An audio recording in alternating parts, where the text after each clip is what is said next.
Hey everyone, Damien the Ditch here from the Demon Network once more, bringing you a 1 vs 1 Dawn of War Soulstorm replay on the Blood River map. So we're going to have SNS Nodozim playing as the Space Marines, and versus him is going to be Fuko, interesting name, playing as the Dark Elder. So, and they're talking in boxes, which is just great, it's just what we love.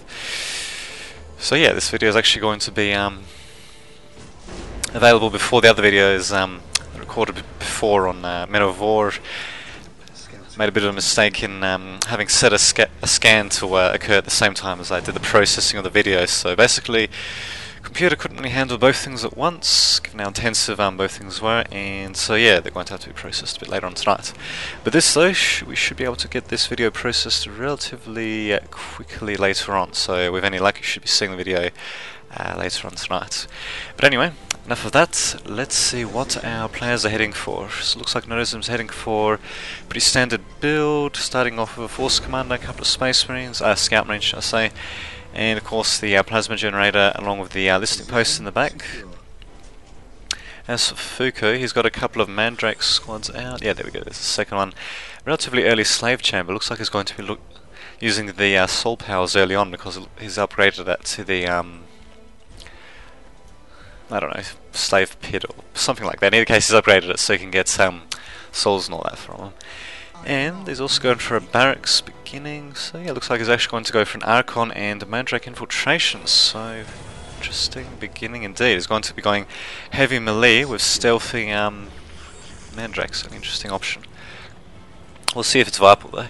As for the Archon himself, yep, he's going to be upgraded with one Incubus and probably with a second one when Fuko can afford to spend the resources basically. And here we go, we're going to have the first engagement actually. Escape Marines versus Mandrakes, not bad. Mandrakes doing a pretty good job decapping that point. Fuko coming in at just the right moment before the Space Marine squad is deployed, and speaking of which, okay, right when the Force Commander is also going towards the Dark Elder bases. Looks like he's going to be doing a bit of harassment on this end, and at the same time we are going to have the Mandrakes doing a bit of harassment on the Space Marine player's base, assisted by the Archon as well. So what do you know, they actually are going to be focusing on harassing here, and Force Commander is still going to stay down here. The Soul Powers are going to get harvested by the Slave at the same time. So yeah, certainly off to interesting start to say the least, although I'd say, yeah, I would say that Fuko that does have the initial advantage, being able to take out that initial strategic point. Although if he stays in the Space Marine player's base for too long without causing too much damage, then yeah, I'd say the Space Marine player Nodozim is probably going to pull ahead. I mean, look at that, he's going into melee against the Plasma Generator, so if he can take that down, so it'll be quite a victory. Although here we go, finally got a Warrior squad coming out. Torture Save has been retreated, and wow, interesting, using an Archon squad to actually chase down Servitors, very interesting thing to do.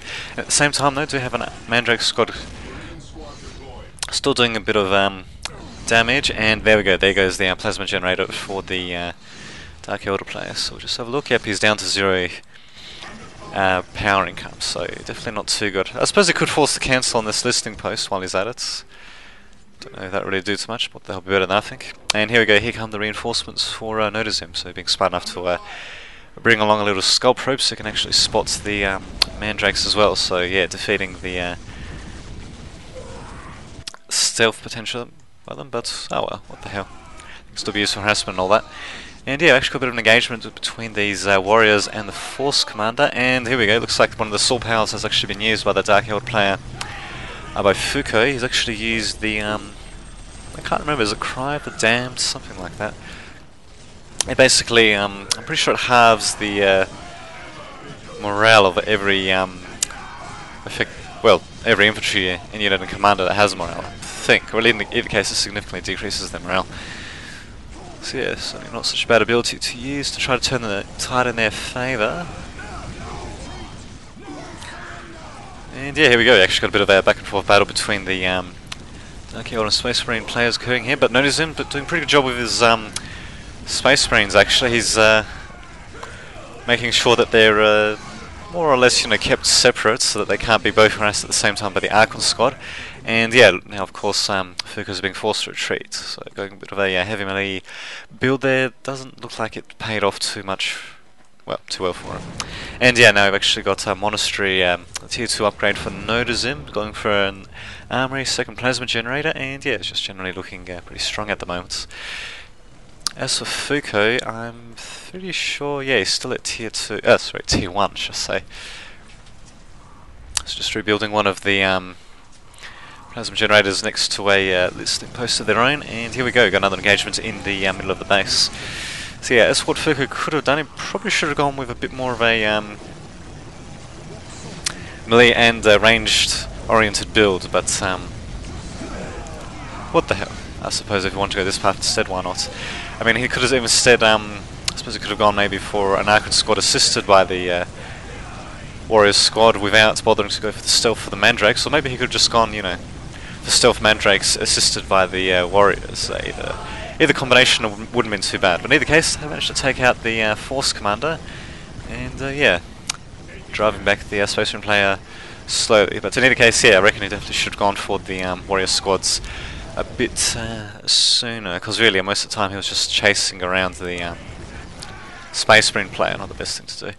So anyway, we actually got plasma pistols for our Space Marine player Nodazim, and we also got the sergeants coming in as well, so pretty standard stuff to do there indeed. Sergeants, they get pretty good armor and incredible amounts of health compared to regular Space Marine, to a single Space Marine should I say, and yeah, just outfitting them with the plasma gun makes them that much, or should I say plasma pistol makes them that much more effective. And here we go, we've got the chaplain coming out for the Space Marine player Nodazim instead of the Force Commander. Not such a bad thing to do actually. And here we go, got the Homunculus Laboratory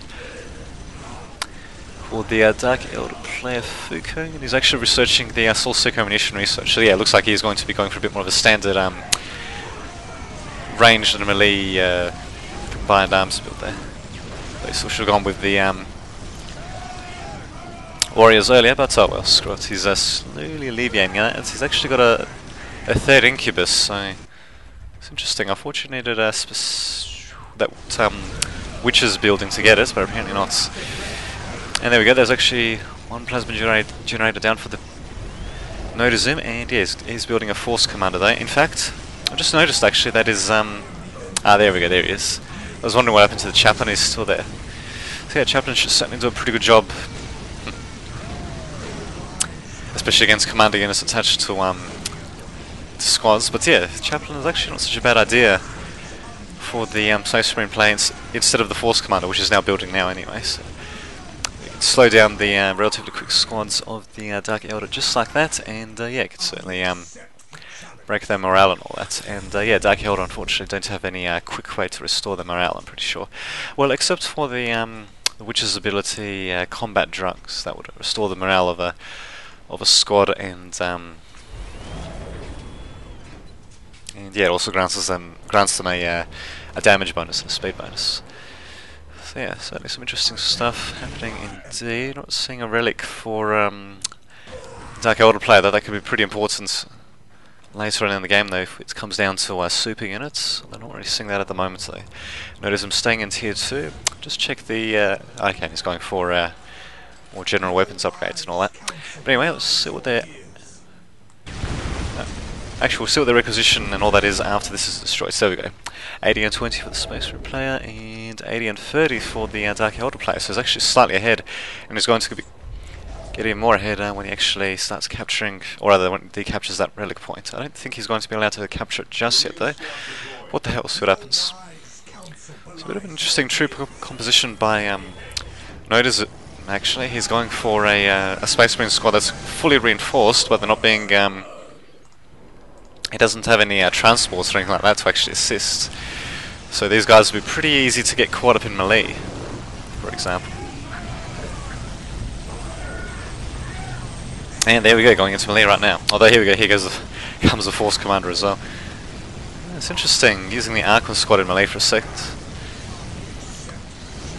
And there we go, the Torch Hump ability being used by the Homunculus should be able to slow down these Space Marine squad pretty easily, and yeah, they might actually have their morale broken too. Depends on if the Archon is not going to stay on them, so... Yeah, not too shabby though, although we do have the special abilities, frag grenades and all that being used by Space Marine Commander. So yeah, it's going to be a pretty close battle actually, and yeah, it's certainly going to be a make or break battle for Foucault actually. He doesn't have many reinforcements on the mini-map. And yeah, basically the battle's occurring right next to his base, so if he did lose that battle, which doesn't appear to be the case, then yeah, he certainly would have been screwed. But it actually turns out that Noda Zim is being forced to retreat, or he's just planning a tactical withdrawal, as the Force Commander would say for the Space Marines. And there we go, they're actually counter-attacking. Interesting, it looks like Foucault's let his warrior squads get separated a bit there.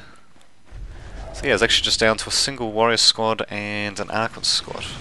Pretty well equipped Archon squad, I suppose, but still, one can only expect so much.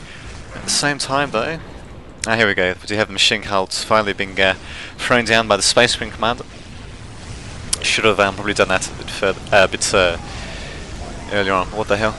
We're actually seeing quite a bit of the soul powers being used as well for the Dark Elder player by Foucault, so they're doing a pretty good job with that. And will they be able to take out one Space Marine squad? Nope. That one will just barely remain, and yeah, Menodism did manage to recapture that strategic point though. Yeah, we are seeing pretty good abilities used by the Dark Elder player and Space Marine player. Just not seeing too much. Here we go, finally we're seeing them go to tier 2. Especially once this machine cult was built, Dark Elder player doesn't really have too much in tier 1 that they can use to counter vehicles and such. Wow, look at them go. And yeah, but they did manage to capture strategic points. So yeah, certainly quite a bit of back and forth action so far. And yeah, at the very least, Foucault has managed to buy a bit of time to be able to take up to tier 2 and go with Scourges apparently. So no further upgrades or slave chambers or anything like that. So he's going for a Mandrake squad there. So he'll probably be getting the I can't remember. I think it's the demonic knife research, something like that. Basically, it's another upgrade for the Mandrakes that makes them do a bit more damage. Oh, there we go. Going invisible there. Makes them doing a bit more damage and take a bit more damage as well. So increases their health and all that. Look at the first vehicle for the Space Marine player. It's actually going to be a land speeder Tempest, so it should be pretty good for harassing points and all that. And hold the phone though. Actually got a bit of an engagement.